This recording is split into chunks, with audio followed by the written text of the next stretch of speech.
Ya, silakan.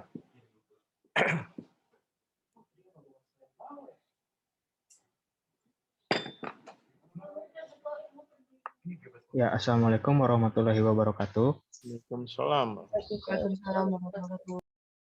Kami dari kelompok ke-10 akan mempresentasikan kewirausahaan kami yang berjudul sabun cuci tangan kertas Nyabun. Dengan anggota kelompok yaitu saya sendiri Mufli Nurfatan dan teman saya James Danika Eleazar Tue. Oke, Jim, next.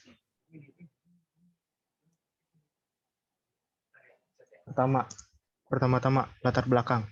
Kebersihan adalah hal yang penting bagi kesehatan dan keberlangsungan hidup manusia. Kesadaran mencuci tangan dengan sabun secara baik dan benar masih rendah. Kemudian, bentuk sabun dan kemasan yang praktis untuk dibawa kemana saja.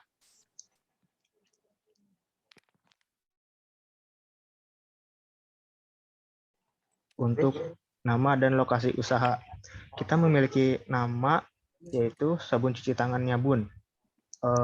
Dan untuk lokasi produksi berada di Jalan Kebon Kacang 10, nomor 11, Kebon Kacang, Tanah Abang, Jakarta Pusat.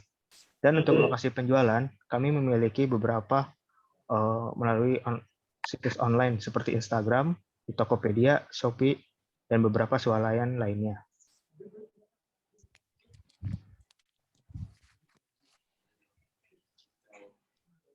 Untuk jenis usaha, tujuan usaha, dan target pasar, pertama-tama jenis usaha. Jenis usaha penghasil produk kesehatan dan kebersihan yang dipasarkan melalui pasar online. Kemudian tujuan usahanya yaitu meningkatkan budaya mencuci tangan dengan sabun dan memudahkan masyarakat untuk membawa sabun cuci tangan. Yang ketiga adalah target pasar. Pertama, kami memiliki target pasar yaitu pekerja kantoran yang menggunakan fasilitas kendaraan umum. Kedua, yaitu pelajar jenjang siswa SMP sampai mahasiswa. Dan ketiga, pelancong yang sering berpergian ke berbagai tempat.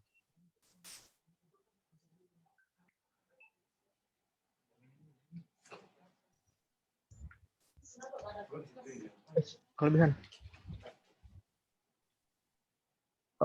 Selanjutnya adalah kapasitas produksi. Untuk kuartal pertama, kami menargetkan produksi sebanyak 2.500 lembar dengan 125 lembar kemasan per hari, berisi 20 lembar per kemasan, dan memiliki kecepatan pembuatan sebesar 15 kemasan per jam. Kemudian kuartal kedua yaitu produksi sebanyak 5.000 lembar kertas dan 250 kemasan per hari, berisi 20 lembar kemasan. Jadi, kecepatan produksi 31 kemasan per jam. Kuartal ketiga dan seterusnya, kami memproduksi sebanyak 8.000 lembar kertas sabun per hari, 400 kemasan berisi 20 lembar per kemasan, dan memiliki kecepatan 50 kemasan per jam. Kemudian kami juga mengembangkan size baru yaitu jumbo pack yang berisi 50 lembar kertas sabun. 5.000 lembar tersebut dibagi ke dalam 100 kemasan per hari dengan kecepatan produksi 10 kemasan per jam.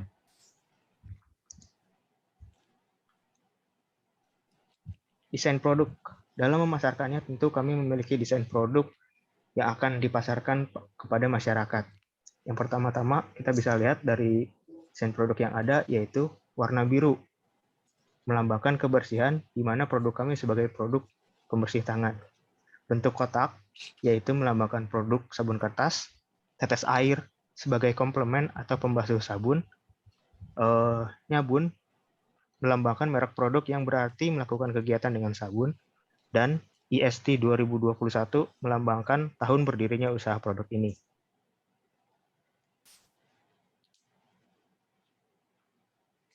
Kemudian selanjutnya, investasi dan biaya.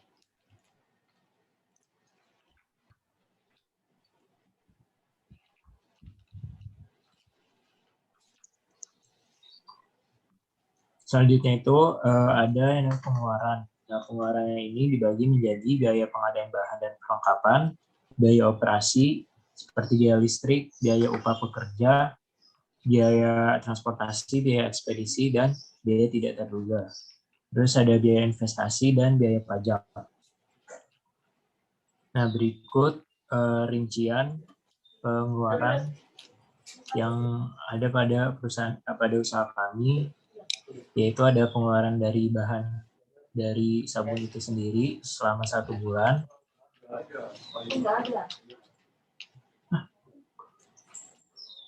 Selanjutnya, ada biaya operasi, kemudian ada biaya investasi.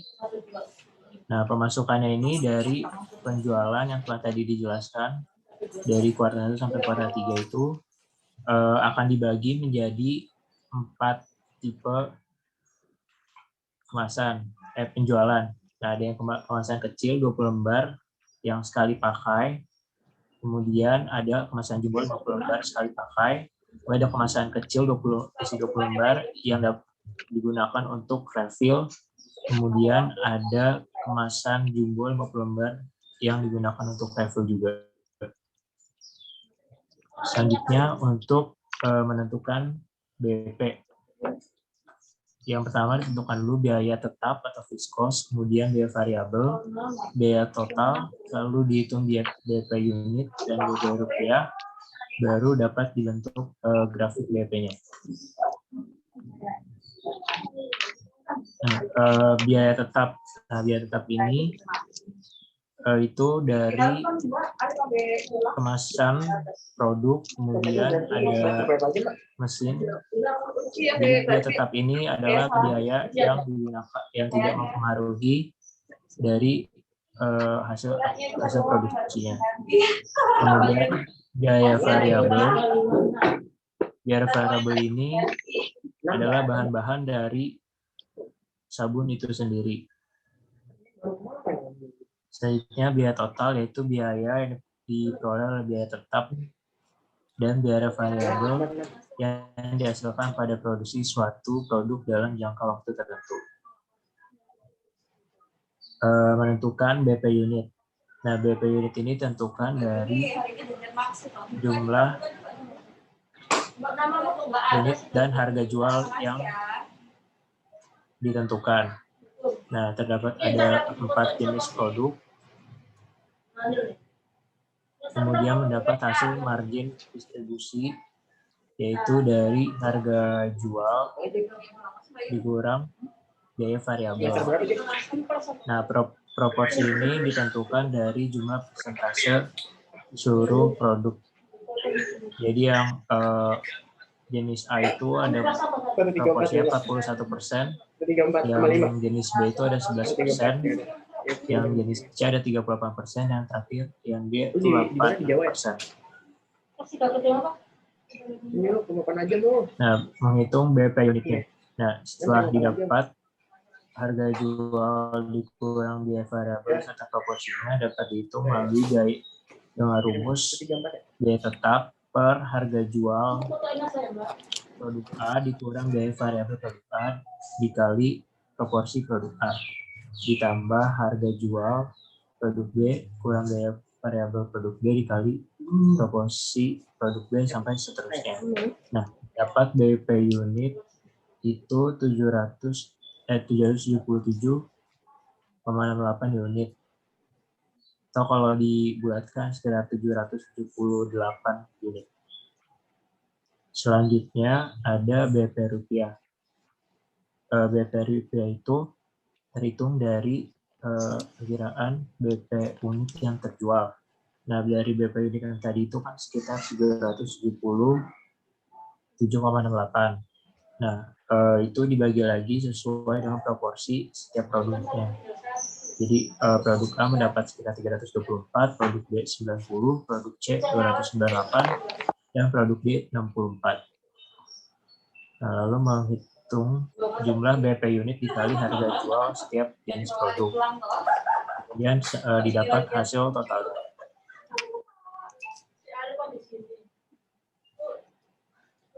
Nah, kemudian dimasukkan data-data yang tadi untuk menghitung grafik BP terhadap biaya tetapnya, variabel bonusnya, sama rata-rata harga jualnya.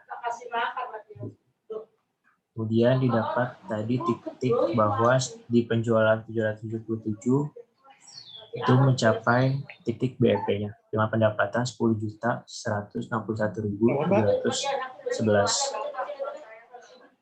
Oh, kelas ini kelas kamu. Oh, kenapa Berikut kamu bolos? hasil grafik BEP-nya. Kemudian kesimpulannya adalah jenis usaha sabun cuci tangan kertas sabun nyabun adalah usaha penghasil produk kebersihan. Kemudian jumlah produksi sabun nyabun tangan kertas per hari sebanyak 500 pieces kemasan atau dalam sebulan menghasilkan sabun cuci tangan kertas sebanyak 12.000 pieces kemasan. Dari perhitungan BP didapat bahwa usaha mencapai titik BP jumlah biaya pengeluaran sama dengan jumlah pendapatan saat menjual produk sebanyak 777 unit dengan hasil penjualan sebesar 10.261.712. Kemudian BEP tercapai jika hasil produksi selama 2 hari dapat terjual semuanya. Yang terakhir, usaha sabun cuci tangan kertas dapat menjadi peluang bisnis yang menjanjikan. Sekian presentasi dari kelompok saya. Apakah ada yang ditanyakan? Ada. Gimana? Ada yang nanya? Ya, silakan Pak. Itu proses produksinya tuh kita kok belum dikasih tahu ya? Gimana ceritanya? Dia berupa lembaran, terus ya gitulah pokoknya ya. Saya belum bisa menggambarkan seperti apa sabun. Jadi dibuat dulu Pak, kan itu nanti bentuknya dalam bentuk sabun cair gitu Pak. Terus, ya Dari itu setelah kamu jelaskan gitu loh. Kalau belum kan nggak ada yang tahu. Ya. Oke, nah nanti tolong dituliskan di situ. Oh ya. Terus tadi ada cari BEP yang merah itu. Yang merah, itu kamu bakal rugi terus ya? Nah ini. Yang mana Pak? Yang merah, yang bawah, orange sama merah itu. Ini Pak? Ya. Ini variable cost ya Pak?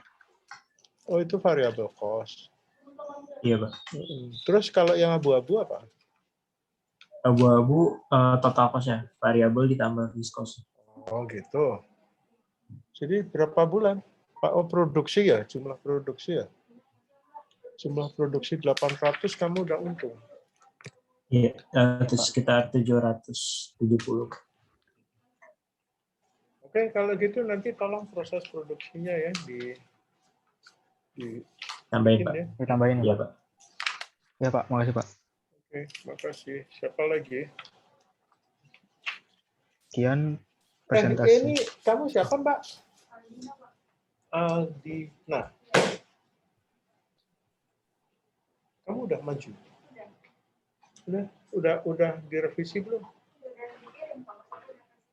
Udah kasih ke email saya? Oh, sebentar. Halo? Ya Pak. Ya. Sekian. Sorry. Ya, sekian makasih. presentasi dari kelompok kami. Jika ada kesalahan, kami mohon maaf. Wabillahi taufiq wal hidayah. Wassalamualaikum warahmatullahi wabarakatuh. Waalaikumsalam. Waalaikumsalam warahmatullahi wabarakatuh.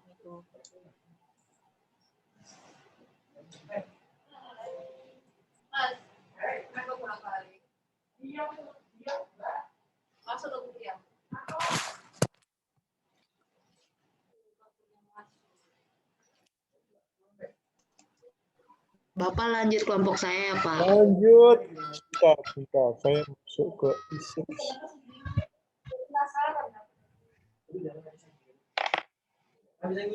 Silakan. Ini Bu Haji ya?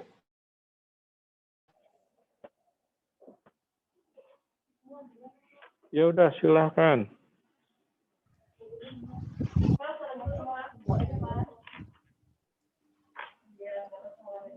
Assalamualaikum warahmatullahi wabarakatuh. Waalaikumsalam warahmatullahi wabarakatuh. Saya Manisa mau menjelaskan tentang kewirausahaan yang udah kita buat. Pertama dibuka Manisa. Suaranya hilang.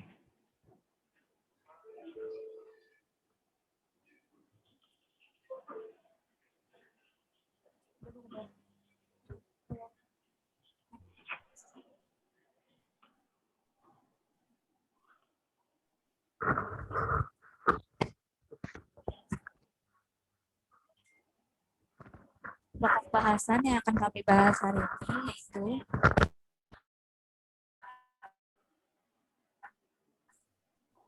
latar belakang usaha, tujuan usaha, visi dan misi usaha, informasi usaha, desain produk,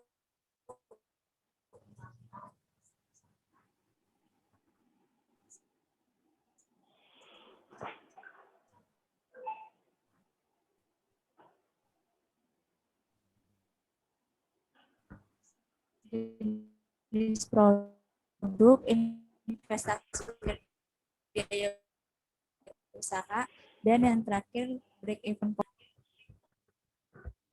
Latar belakang dari usaha kami, bagaimana kami bermula, yaitu karenanya pada saat ini makanan tidak hanya dilihat dari faktor mengenyangkan perut saja, namun dari segi enak secara visual dan rasa.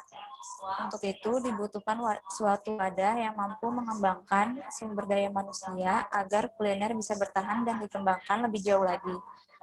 Hubungan baik ini akan tercipta bila sebuah bisnis kuliner mampu memberikan kepuasan terhadap kebutuhan, keinginan, dan selera konsumen. Salah satu cara yang dapat dilakukan yaitu dengan sebuah bisnis kuliner untuk memberikan kepuasan bagi pelanggannya dengan cara memberikan produk yang higienis dan berkualitas serta kualitas pelayanan yang baik. Begitu pula dengan warung soto Bu Haji ini yang ada di Bogor, perlu dikembangkan dengan strategi yang tepat, yaitu diantaranya dengan meningkatkan kualitas pelayanan.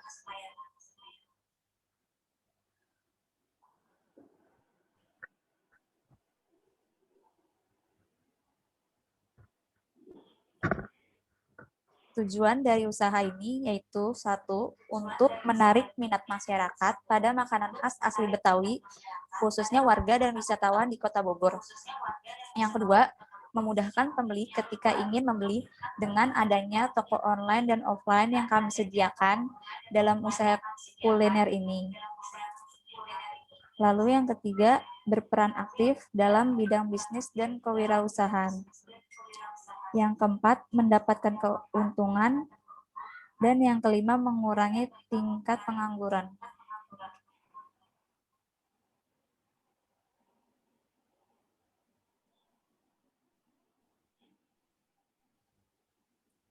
Ini yaitu menghasilkan produk yang higienis dan enak yang selalu cocok dengan lidah masyarakat.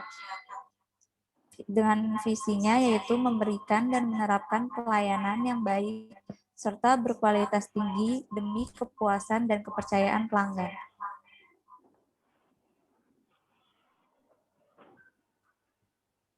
Informasi-informasi dari usaha soto Betawi Bu Haji ini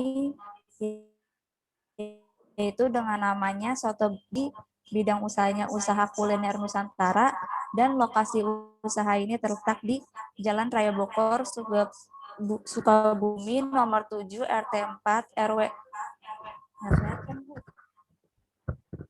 Ke bawah. Baranang Siang, Kecamatan Bogor, Kota Bogor, Jawa Barat.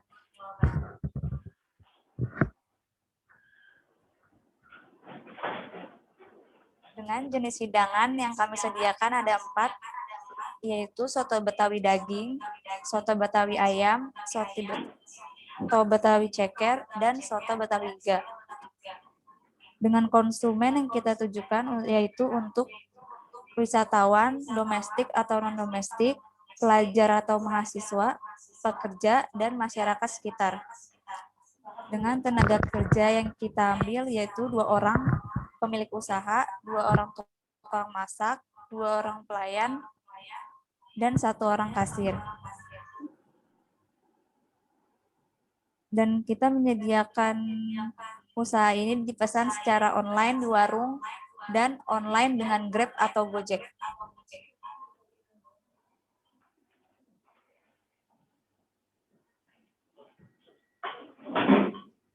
Dengan bahan-bahan utama dari pembuatan soto ini yaitu ayam potong, daging sapi, iga sapi, ceker ayam, kentang, sohun, tomat, santan, beras, jeruk nipis, jeruk peras, cabai, daun bawang, teh, kerupuk emping, gula, garam, kol, wortel, bawang goreng, jeruk limau, dan raiko.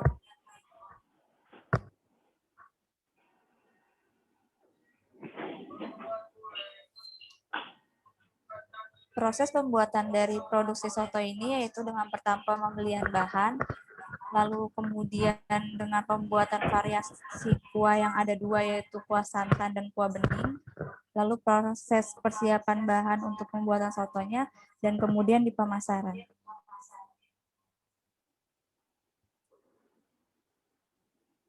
Dengan desain logo yang kami punya dengan sangat sederhana, yaitu dengan nama usaha kami Soto Betawi Bu Haji, dan mangkuk sebuah soto, dan sendok. Kemudian akan dilanjutkan dengan Bu Haji.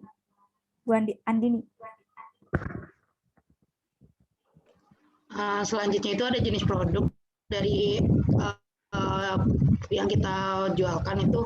Yang pertama tadi ada soto Betawi daging. Soto Betawi daging adalah sop yang terbuat dari kaldu dengan menggunakan dua varian kuah, yaitu dengan santan dan tidak. Daging yang digunakan adalah daging sapi. Bahan yang digunakan untuk soto Betawi daging yaitu daging sapi, bihun, kentang, bawang goreng, tomat, dan kol. Dan yang kedua itu ada soto Betawi ayam. Soto Betawi ayam adalah sop yang terbuat dari kaldu dengan menggunakan dua varian kuah juga, yaitu dengan santan dan tidak. Daging yang digunakan adalah daging ayam. Bahan yang digunakan untuk soto Betawi ayam yaitu daging ayam, bihun, kentang, bawang goreng, tomat, dan kol. Varian yang ketiga ada sop Betawi iga. Sop iga Betawi adalah sop yang terbuat dari kuah. Daging yang digunakan adalah iga sapi. Bahan yang digunakan untuk soto Betawi iga yaitu iga sapi, kentang, bawang goreng, tomat, dan wortel. Soto Betawi ceker adalah sop yang terbuat dari kaldu yang menggunakan dua varian juga, yaitu dengan santan dan tidak. Daging yang digunakan adalah ceker ayam. Bahan yang digunakan soto Betawi ceker ayam, bihun, kentang, bawang goreng, topping beda di dagingnya aja. Terus yang selanjutnya itu ada investasi dan biaya. Untuk pengeluarannya ada di bagian investasi itu ada buat lampu LED di warung kita, terus gerobak, set meja dan kursi makan, meja kasir, kursi kasir, sama sewa bulanan toko. Itu tuh totalnya ada 11.400.000. Nah, untuk pengeluaran perlengkapan itu ada kipas, piring, mangkok, sendok dan garpu, toples, botol kecap atau saus, mangkuk sambal, tempat sendok atau garpu, kompor, tabung gas 3 kg, panci besar, wajan, pisau 1 set, talenan, rak piring, blender, kulkas, dispenser, galon, magicom, kain pel, sapu ijuk, keset, tempat sampah, kain lap meja, dan papan nama. Ini semua itu digunakan untuk offline kita. Total untuk pengeluaran perlengkapan itu ada 7.997.000. Ada juga pengeluaran untuk barang atau bahan setiap bulannya. Biasanya ini untuk pengeluaran untuk pembuatan bahan-bahan sotonya itu sendiri.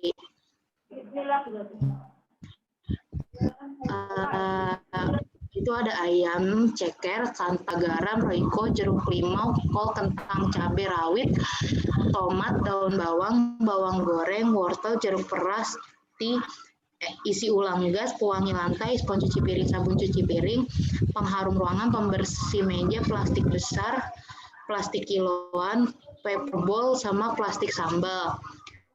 Untuk total pengeluaran setiap bulannya itu ada 7.653.400. Dan ada juga pengeluaran untuk biaya operasional seperti untuk tukang masak, kasir, listrik, dan transportasi itu totalnya ada 11.880.000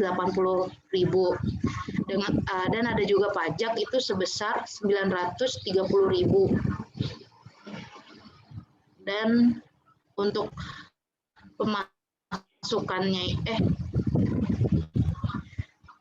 nih ini untuk fiskosnya yang tadi sama tapi dimasukin ke tabel fiskos itu ada 31.285 dan variabel cost-nya itu ada 7.653.400. Nah, dengan pemasukan kita itu kurang lebihnya kita udah ngitung itu 34.200 dalam 100 porsi dengan harga jual itu 18.000 untuk soto Betawi daging, 12.000 untuk soto Betawi ayam, 13.000 untuk soto Betawi ceker dan iga Betawi dengan harga 23.000. Dari itu semua udah kita hitung tuh keuntungan yang kita dapat kurang lebih dapat 9.300.000 dalam 1 bulan. Nah, ini tuh grafik dari BEP-nya. Kita ketika ngitung BEP itu kita dapat kurang lebih bakalan balik modal itu kurang lebih dalam 1 bulan, tapi dengan menjual 19 porsi dalam 1 harinya agar tidak mengalami kerugian. Mungkin cukup sekian dari kami. Jika ada pertanyaan. Ada. Apa, Pak? Suara saya bagus nggak? Ada. Ada nggak suara? Ada. Ada, Pak. Saya sih bukan. Nggak tahu suara saya kayak suaranya Ian Kasela gitu. Oke, kamu siapa yang bisa masak di antara kalian berdua? Orang, Pak. Kalau kita bukan kita yang masak. Ada pekerja tambahan buat masaknya. Oke. Coba kamu ya yang pertama tadi. Terus yang paling atas.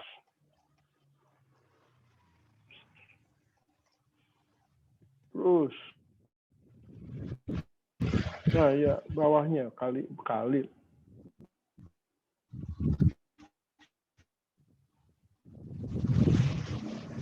Ini, Pak. Apa yang mana? Ini suara apa ya? Kamu ada bawa motor apa gimana? Terus ke bawah lagi.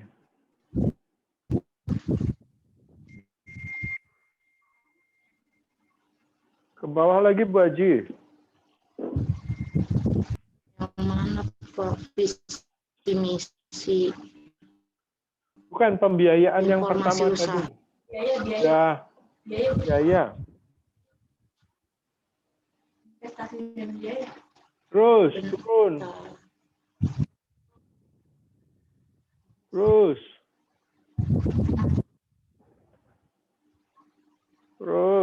Nah, ini.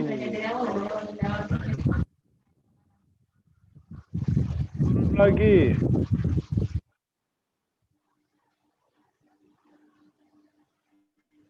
Turun lagi, baju. Ya, itu. Terus.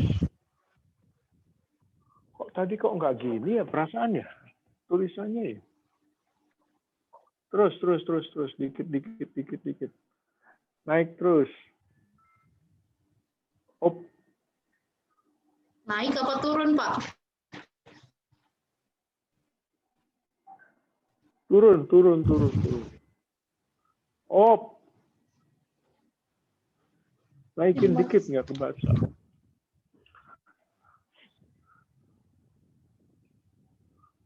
Gimana ya? Terus, op.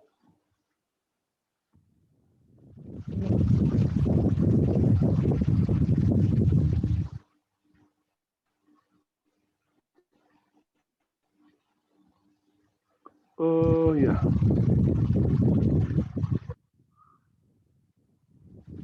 Kamu soalnya bukan tukang masak sih ya. Jadi bikin soto sama dengan bikin sayur bening. Bumbunya mana? Itu ada bumbunya itu pakai bungkusan gitu loh Pak. Jadi kita kayak beli di pasar udah bumbu jadi di pasar gitu. Ya mana?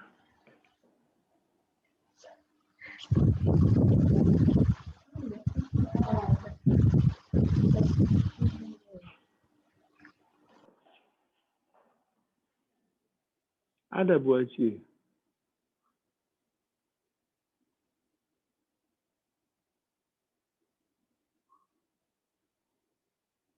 Santan juga Kenapa nggak Pak? ada. Santan ada. Tapi malah justru bumbunya nggak ada. Gimana Bu Haji? Ini yang nomor 8 itu kita ada bumbu. Itu nomor 8 kita ada bumbu Pak. Itu tuh jadi kita udah pesan duluan gitu ke pasar, kan emang di pasar suka ada ya yang bumbu udah jadi yang udah dihalusin dari pasar itu sendiri. Iya, Jadi kita kayak bisa oke. request gitu dalamnya itu apa aja. Iya. Nah, bumbu kamu beli 20.000 ya. Untuk bikin soto berapa mangkok? Pokoknya untuk sebulan itu kita 35 bungkus Pak dengan Nah iya, kamu itu bumbu 20.000 itu untuk berapa mangkok? Bu Haji, saya tukang masak loh Bu Haji.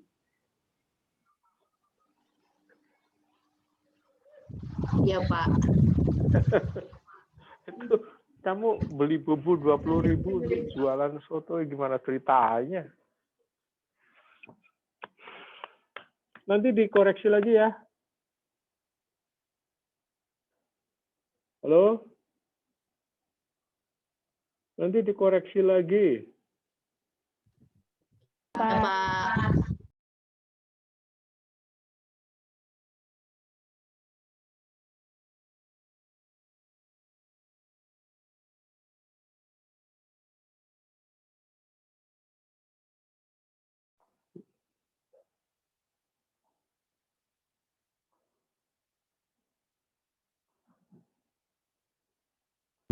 Ada lagi nggak Pak?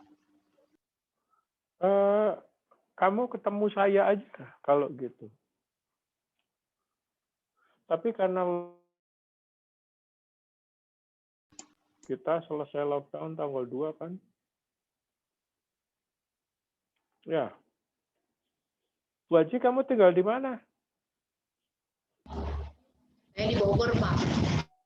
Kalau partner kamu siapa? Andini, siapa? Tangsel. Andini. Saya Andini Pak.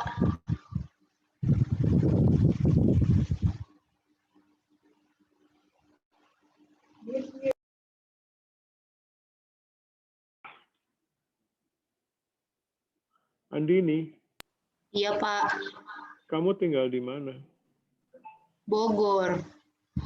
Oh, dua-duanya dari Bogor. Dua-duanya Bogor. Itu gimana? Partner kamu siapa tadi? Anissa. Saya Pak. Anissa tinggal di mana?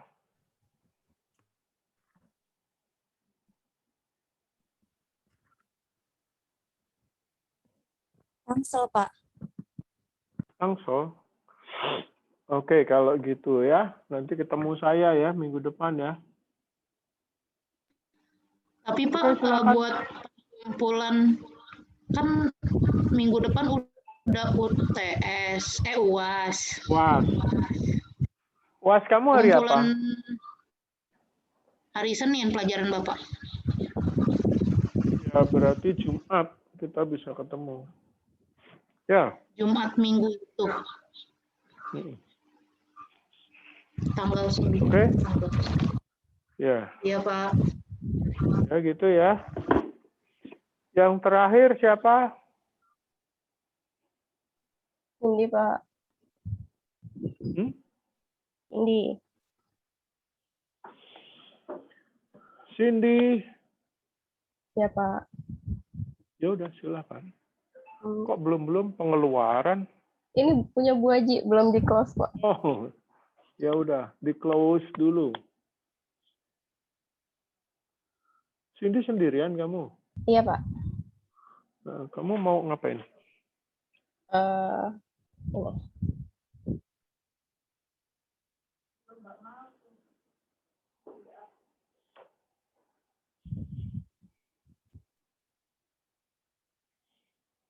Assalamualaikum warahmatullahi wabarakatuh.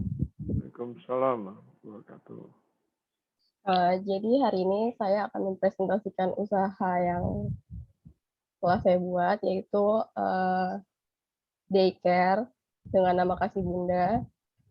Latar belakang pembuatan daycare ini karena dilihat dari data statistik, peningkatan jumlah wanita bekerja saat ini makin banyak. Selain itu, 70,96% dari wanita bekerja berstatus kawin. Jadi dapat disimpulkan di itunya kawin, Pak. Oh ya udah. Ya. Jadi dapat disimpulkan kalau misalnya dari wanita bekerja ini tentunya banyak yang sudah menikah dan bisa disimpulkan mereka punya anak. Terus tujuan dari daycare ini menyediakan kesempatan bagi anak untuk memperoleh kelengkapan asuhan, perawatan, pembinaan, dan pendidikan yang baik sehingga dapat terjamin kelangsungan hidup, tumbuh kembang, perlindungan, dan partisipasi bagi anak. Yang kedua, menghindarkan anak dari kemungkinan memperoleh tindakan kekerasan atau tindakan lain yang akan mengganggu atau mempengaruhi kelangsungan hidup dan tumbuh kembang anak serta pembentukan kepribadiannya.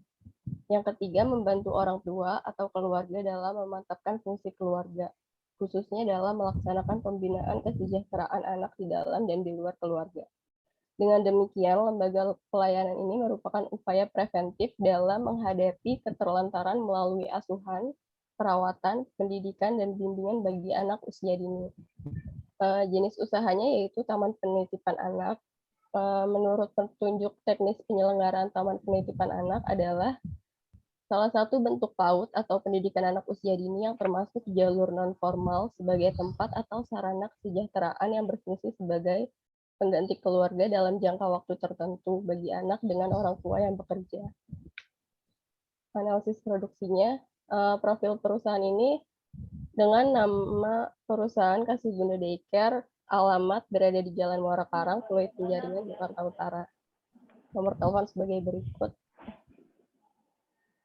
Selanjutnya visi dan misi. Visinya itu mewujudkan generasi penerus bangsa yang berkualitas dan mandiri yang didasari dengan kecerdasan dan inteligensi emosional, spiritual, serta menjunjung tinggi moralitas. Misinya menciptakan lingkungan bermain dan belajar yang menyenangkan, aman, dan edukatif.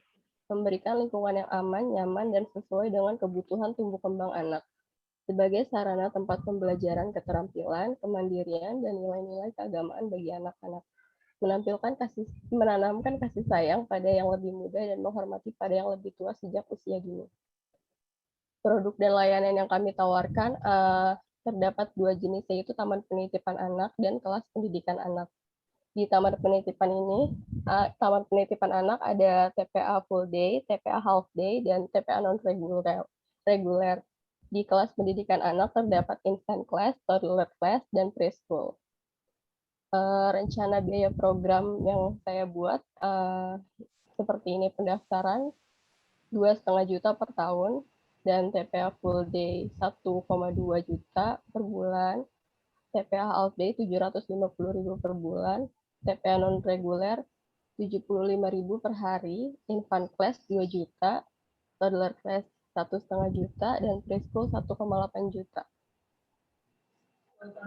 Selanjutnya untuk rencana sumber daya manusia, yaitu ada pemilik, yaitu saya sendiri, kepala pengelola, staf administrasi, pengajar, pengasuh, tukang masak. Dengan rencana SDM, kepala pengelola berjumlah 1 orang, staf administrasi 1 orang, pengajar 2 orang, pengasuh 8 orang, dan 1 orang tukang masak. Rencana gaji pekerjanya sebagai berikut. kepala pengelola dengan gaji 2 juta, staf admin 1 juta, pengajar 2 juta, pengasuh 1,2, dan tukang masak 800.000 per bulan. Analisis investasinya. Investasi awal kami yaitu sewa bangunan sebesar 120 juta per tahun, kemudian renovasi bangunan yaitu 25 juta, izin pendirian usaha 1,5 juta, perabotan 76.660.000, peralatan bermain 26.800.000, pembuatan website 2 juta, pelatihan staf pengasuh sebanyak 8 orang yaitu 4 juta, dengan total 255.960.000.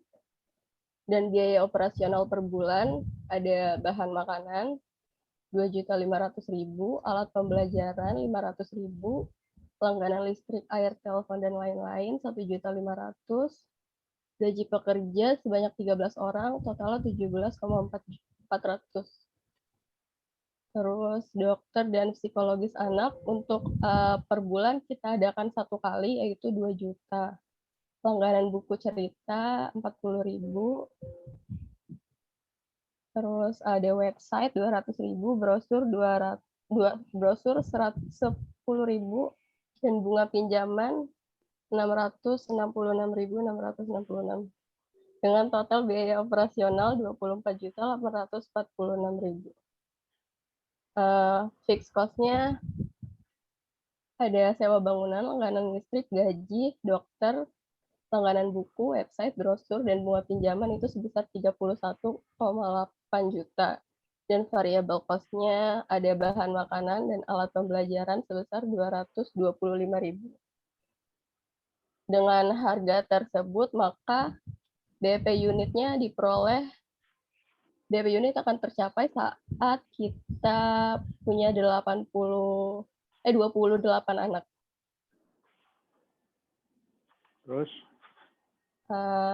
Terus kalau misalnya dihitung dari kapasitas pengasuh yang kita punya, kita bisa menampung maksimal 36 anak. Dengan 36 anak ini, variable cost-nya jadi 29.900.000. Ini akan tercapai saat 8 bulan lebih. Terima kasih. Ya udah, nggak apa-apa. Saya mau nanya ya, kamu bikin website untuk apa? Pengelola apa ya Pak? Buat promosiin sama itu juga kayak hubungan sama apa ya namanya orang tuanya gitu Pak, ngasih laporan segala macam. Nah, tapi kamu kan nggak punya komputer. Ada di biaya peralatan gitu udah masuk Pak itu 76 juta itu. Mana coba? Di sini ada 76 juta termasuk komputer segala macam. Iya, di breakdown loh. Bentar Pak.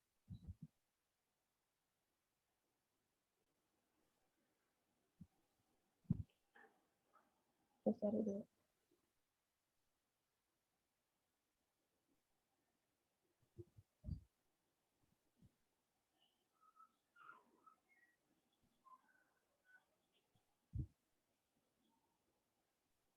Nggak ketemu? Belum Pak, bentar. Ada. Ada? Ada.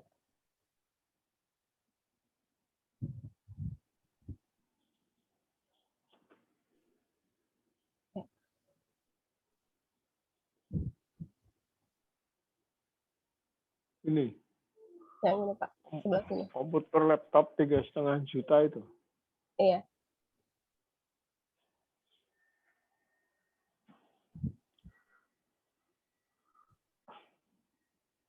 Terus kelanjutannya gimana? Kamu kan mau 8 bulan itu BEP. Iya. Kelanjutannya gimana? Kalau misalnya udah itu mau nambah staf pengasuh lagi Pak. Kalau kamu punya pengasuh 20, BEP pertama tadi 29 ya? BEP pertama, iya. 28 Pak. 28 terus 30 36. 30